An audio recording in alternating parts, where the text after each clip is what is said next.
Now let us see how to pass a argument to the proc block.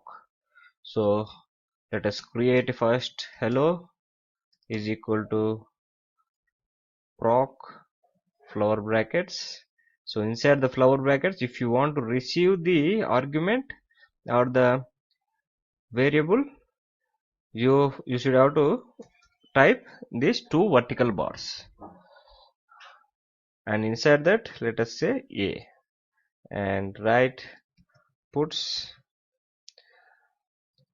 the variable value is an interpolation a. So now we have created an object and a block. Now let us say hello dot call, and we should have to pass the argument because it is expecting a argument. Let us say 125. Save it, run it. See, the variable value is 125. So whenever we are calling this block, we are passing the values also through this. Like this also you can do it. So if you want to pass multiple arguments inside these vertical bars, you can type like second variable, and you should have to call it by passing the values, two values this time, 23. And here you can write R and the lambda interpolation B. Now let us save it, run it. See here, the variable values are 125 and 23. Like this we can pass the arguments to the values. Now let us create a small program.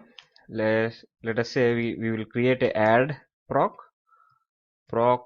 and inside the block let us receive two variables, and let us write C is equal to A plus B, and puts total is equal to C. So now let us call add dot call and pass the values. Let us say 23 comma 34. Now save it, execute it. See here, total is equal to 55.